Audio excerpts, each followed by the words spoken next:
And we are live for the 16th episode of the Trove Design Podcast. Today, I'm going to be pitting myself and my drawing skills against AI.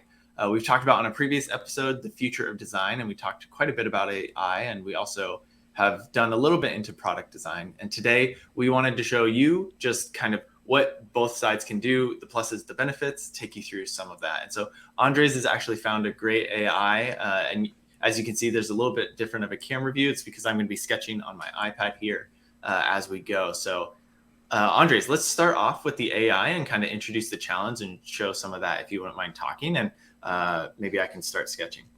Yeah, let's get into it. So I'm going to share my screen here and show everybody what we have and who Charles is up against. This AI versus Charles.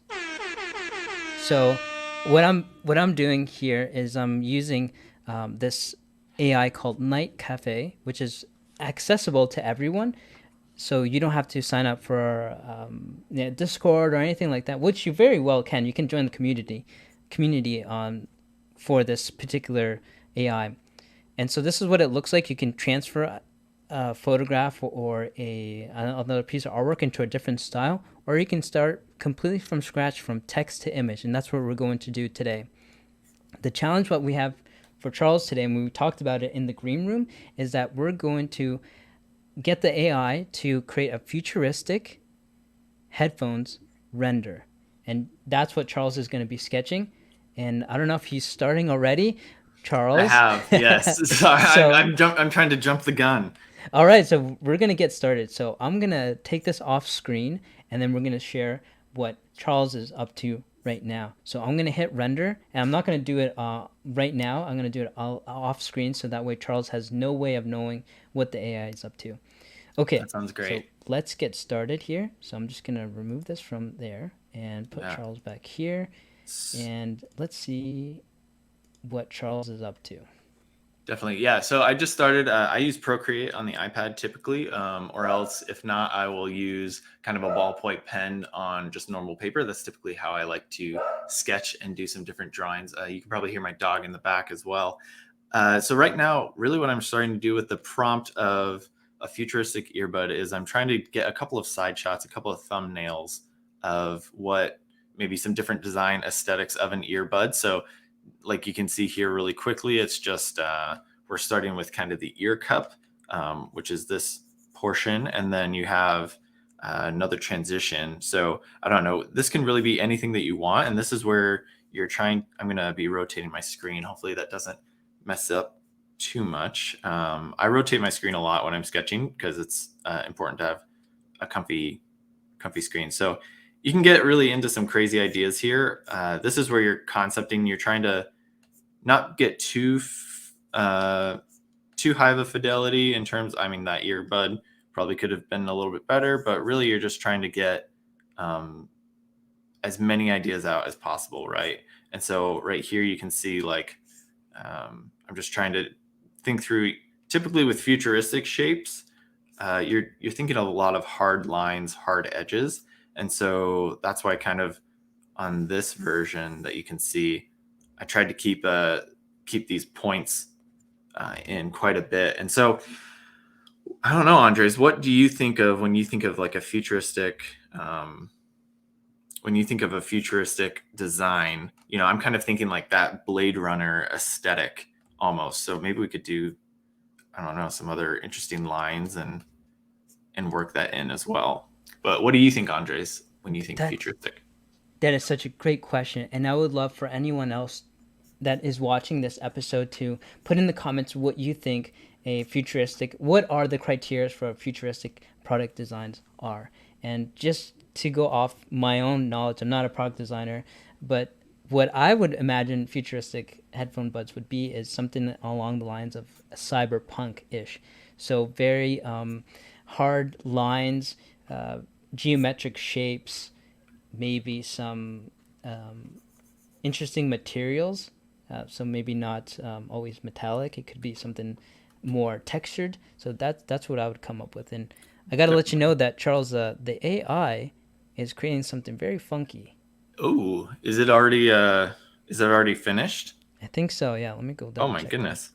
Well, maybe it's already beaten me. I'll I'll Then I'll, uh, I'll do another render as well. okay, I'll okay. show you a couple different ones. Yeah, that would be really interesting to see a couple of different ones. I also think there's kind of those two aesthetics. I really liked what you said there around the uh, what was the exact word that you used? Cyberpunk um, verbiage. I think that that is a great aesthetic. I personally really enjoy that one actually.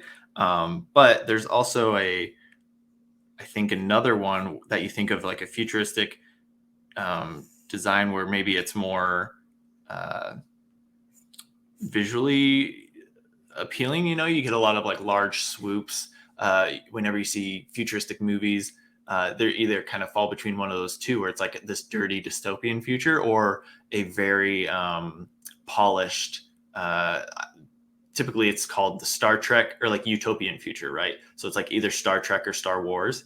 Star Wars is very like dirty, dingy, whereas Star Trek typically follows that utopian. You have a lot of flowing robes and clothes and some funkier designs. So like here with this one that I'm currently sketching right now, like you could see maybe it has more of a an earring aesthetic to the outside or to the side of the design versus. So I'm kind of want to play with that a little bit as well. So yeah, I'm just continuing really quick lines, obviously to see what kind of shapes I can come up with. I don't know that that's kind of a weird weird shape there. Um, to see, yeah, what could we want to generate into the final design here. I like that idea of earrings, so I'm gonna maybe play with that a little bit. Right now, typically in these like quick designs, they're typically only for internal use in terms of like I need to know what I'm communicating when you move it to the next sketch. So we're going to do like a 3/4 view, so kind of seeing it at an angle. That's when you really want to look at, okay, I'm trying to indicate design intent to somebody else, and so you need to be um, a little bit more picky with how you want to sketch some of those things. I think the other one I was really interested with Andres is maybe doing something like super spiky, kind of like a studded cyberpunky look as well. So I don't know how that would maybe translate into a. Charles, I hate to interrupt, but we got a little prompt on the screen here. If you can look Oh, that thank up, you. please. No, I will. We're using some different software. I like to work on PC. That could be another design topic as we talk about PC versus Mac. I typically work on PC. That's because that's where some of my 3D modeling software works the best. But I love sketching on iPad, and finding a software that works well together is a little difficult. So if you in the comments actually want to put, if you know of any good softwares to go between Mac and PC, please let me know in terms of sketching. This one kind of looks ice cream cone like, um, but it could be interesting, especially if you have like a really I don't know. I'm kind of thinking like a golden material for this portion of it, and then this would be highly rubberized over here. I don't know. We'll think. Andres, does any one of these in particular kind of um, pique your fancy, or should we look at? I think currently this one is my favorite. I like what you said earlier about it being incorporated in some kind of jewelry, and I think that'd be excellent for maybe another iteration of a sketch where when you're wearing earbuds, in case it falls out somehow, at least the piece of jewelry could save it somehow. So I think that'd be cool to have some kind of extra feature like that. But if that's Mm. too maybe abstract right now, the last one you pointed out is a cool one I thought as well. It kind of looks like a high end piece of jewelry on your ear. Yeah, I'm kind of wondering maybe if you've seen like, let's see if I can.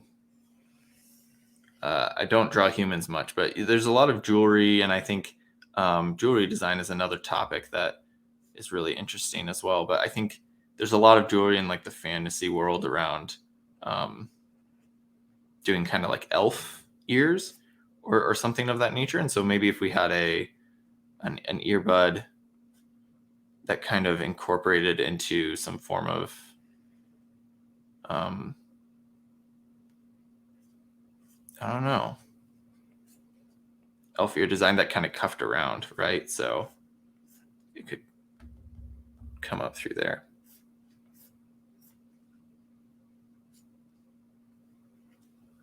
And then you could even add like some cutaways as well. Again, super rough sketch. I don't know if that's too jewelry oriented. Andres, what do you think? I think for a sketch that's a that's a great start. And so this would be a question for you, Charles, in the product design world. When you do a collaboration with your colleagues, what is the next steps, like what we're doing right now? Like how do you go about the next iteration of this in terms Yeah, of sketching, not high render stuff? yeah. So typically you want to stay as low fidelity, similar to these, as possible, just until you do get kind of that closer finalized render that you want out. So what I would say is you start with these sketches, you go through, you kind of nitpick like, okay, what are some qualities that we really like? So for me, I really enjoy like this radius right there, or I really enjoy kind of this idea of maybe a two-tone, we have a darker rubberized material on the back, and maybe this front piece right here is more of a like a fancy metal, and we take some of those key features and we can combine them. And I personally really like the shape of this one. So okay, how can we combine some of the radiuses of the first, the two-tone aspect of the second, and the shape or the free-flowing form of this third one to get some form of final design. And so what we could do next, actually, and I'm glad that you brought this up because I think it's a really good next transition, is for industrial design sketching or really product design sketching. Typically you start with laying out a lot of people will start with a box in terms of just laying out those general shapes. Really it's just a lot of boxes, squares, circles, rectangles, right? And then you can connect in terms of the free flowing design. So some people will start with a box like this. Myself, it just kind of depends on how you're feeling, because there is sometimes more of an art to this. So I'm trying to think how I want to sketch that the original shape, and I think I'm actually going to bring it over here, and I'm going to start with the oval shape and see if I can't find something there that I like, and then we can. Amazing. Yes, I would love for you to finish up your final sketch here, and then we can start showing everyone what the AI came up with. So I think Charles needs a little bit of a concentration time where he can't speak and draw at the Oh same time. no, yeah, I can keep talking. We can talk through it a little bit if you want.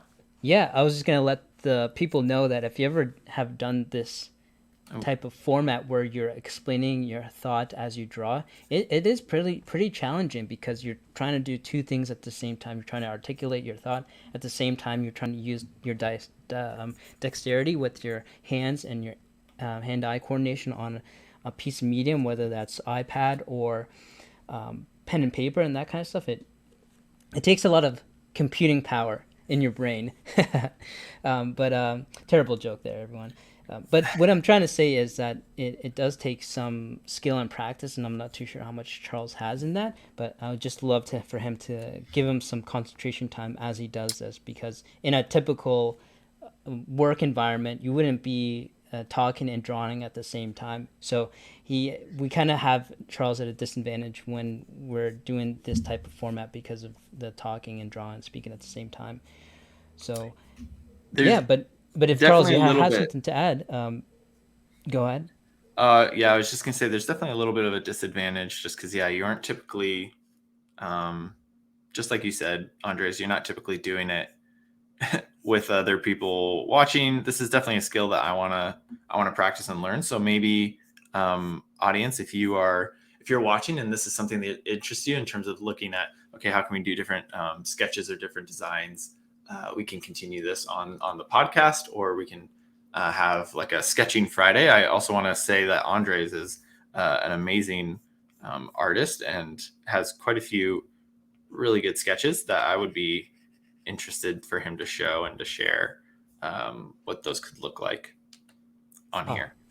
oh, thank you, Charles. Thank you for the Yeah. kind words. And So this is looking really good already. I gotta we're say, getting like, there. yeah. I So think, walk us through a little bit more about this. So you're thinking about the ear canal at some point, or you're thinking about ergonomics. What is the thought process that's going through your mind right now?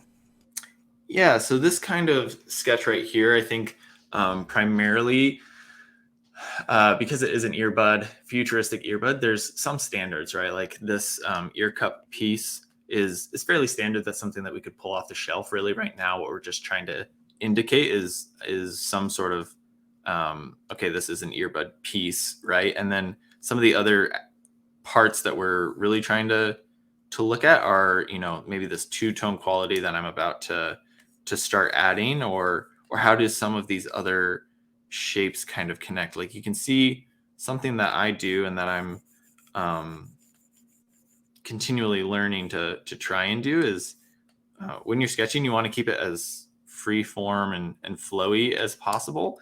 And so what I end up doing is I'll draw shapes, I'll disconnect lines similar to that to add in these transitions. So what you're trying to indicate here is instead of it being the full line and then you have a disconnect, that isn't how kind of real world objects look. There might be a radius or something, so you actually it's hard to explain, but you disconnect it like right there and redraw this shape around. That's very exaggerated right now, but just adding in those finer details. So typically you would start with kind of your big square shape, and you can draw inside of that. I did not for this one just because I didn't know exactly how it would suss out. But you start with kind of those big general shapes, keep it loose, keep it sketchy, and then as you get finer and finer, if you're using a program like Procreate, you could always add another layer and go in a little deeper, or you could Charles? just kind of continue to, yep, I see it, continue to just keep adding those details in as you go in a little bit further. So Andres, I'm going to go a little bit more heads down, just because I see we're getting close on time and I want to be able to finish this up a little bit more. But if you wouldn't mind talking for a second while I do that, that would be Absolutely. great.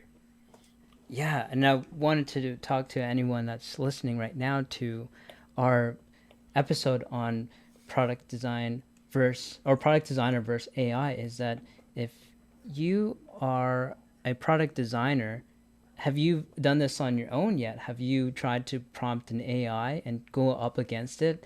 As in a previous episode, Charles and I were talking about AI and how in one of the episodes with Marcus Brownie is that he prompted his graph designer to challenge an AI. He who could come up with a better conceptual composition or Photoshop compositing. So they were gave three prompts to the AI, and then the graphic designer had time to with the prompts to figure out if they could create something that could go up against the AI because some of them are really really good. They're so artistically sound and they just look like a professional did it, and that's the signs of the times that we have AI out there that can create such beautiful renders that look like someone professionally that did it. And then there's some that aren't as good, and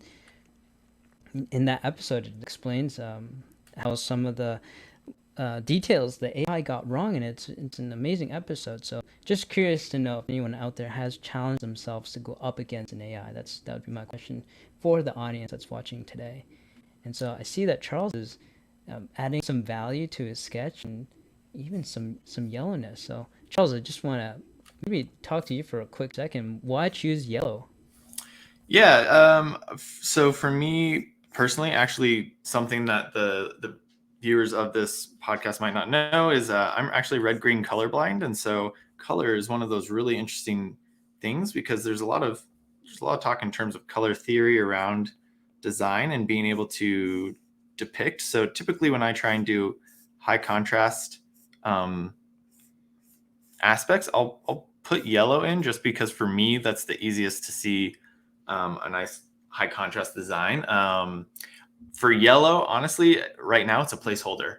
Typically, if I was trying to do a full render out, I would grab maybe like an asset.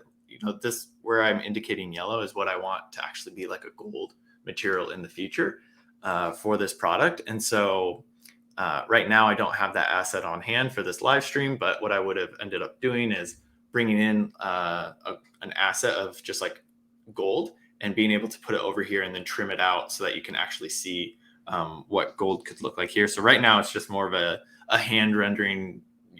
We're trying to bring a yellow in as well as just blocking out the color, because within Procreate I could just swap that color out pretty instantly. So if we want it to be a different color, we can. But that's one of the reasons, Andres. Amazing. And again, asking the viewers here is that if you ever want to have a more in-depth use case for how Charles uses Procreate as a product designer, which I'm actually really curious to see how he does this in more of a a product designer capacity where he does this for a living, like how he uses the tool, because there's different ways you can use Procreate. Some people use it for sticker making, some people use it for professional commissions in terms of art. So I'm just curious to know if anyone out there would love to see that from Charles. To me, that would be really exciting.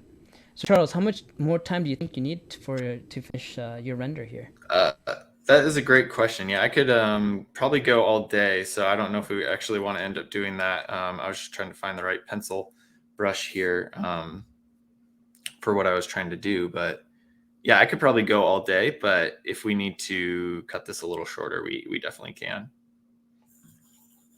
I'll put a timer for maybe, let's say, 1 or 2 more minutes. How's that sound? Yeah, that sounds great. Okay, so I'll put a timer. Let me put a timer for 2 minutes, and we'll let Charles do his thing for the 2 minutes. Let me see if I can. It's been a second since I've used this, so with everything, you always have to kind of relearn some stuff. So I am currently relearning how I end up how I typically do this. But that's just good to show that you're never too old to try something new or to learn something new. So no problem, Charles. There we go. Okay. I just wanted to add kind of like a grippy texture to that. So thinking like this could be a two-tone, maybe you touch the gray part or like a grippy or rubber part to like do some of the applications or some of that analysis, and then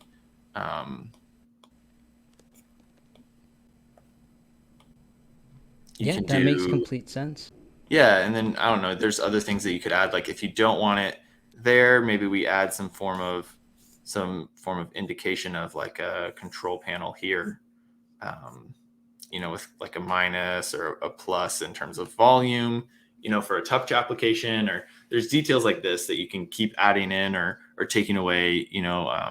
Maybe that's something of you add a little hole there, which is like the microphone for the design as well. So you're bringing in some of those futuristic elements. And there's a lot of videos on hand rendering and doing actual sketch rendering for product design. So please look at some of those resources as well, because it does take some time to learn, but really the biggest thing is to just keep exploring. So, I mean, going from this design right here and then bringing it around here, there's still lots of exploration that you could do between, maybe reproducing this sketch 2, 3, 4, up to tens of times before you get it right. So I'll stop here, Andres, because I could keep going forever and ever if I wanted to, in terms of detailing out and doing things like that. Perfect. We'll stop here for now. So futuristic headphone. Yeah. So let me pull up my screen now with what the AI came up with. So let's start with futuristic headphones render. So this is what the AI came up with, everyone. You can't really tell what that is if we didn't even tell you what it was. You know what I mean? It kind of looks like a landscape of abstract architecture piece in a desert. So very abstract, in my opinion, right, Charles? It's Hmm. um, if you were to have seen this for the first time, I don't think you would know that's headphones. What do you think? Yeah, it looks. Yeah, it's hard because it kind of looks like a robot face on the left or something like that, and then like I could see where they get an earbud idea with like some cables, but yeah, very abstract still. Hmm. And so I put more prompt for the AI. So I put headphones on a shelf just to see what it would come up with. And yeah, it Oh, didn't really do it, I would say. So it looks it looks like very headphones under abstract. a shelf. Headphones Yeah. under a shelf, maybe. Yeah, so I don't know what's going on there. Again, with this AI, maybe it's not the best one, but it's the most accessible one that I had knowledge about. And then the final one is futuristic headphones floating in space behind a solid color gray. So I thought I'd make it more specific. And look at this, Charles.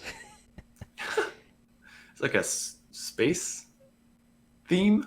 Yeah, so it looks like the AI got confused. And so maybe this is one of those points where there's the AI itself has to have quality code, maybe potentially, or more Hmm. iterations, because you can see down here you can evolve this more, but to just think of this as, you know, off the bat, you know, it doesn't produce as good quality as what Charles did. And even in our green room, Charles didn't really see all of the process behind this, but I put silver earbuds just to see what it would come up with. And look at that. It looked more like a Like a Mickey painter, Mouse.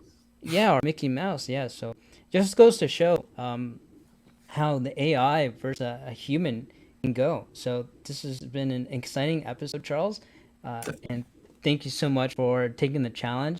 And any final thoughts before we end the episode? Yeah, I think final thoughts are just, I mean, we kind of talked about this in our AI episode, but I think using AI as a tool is definitely good. And with that, you know, it is a tool. So you have to learn, you have to adapt how you know, use it and apply it.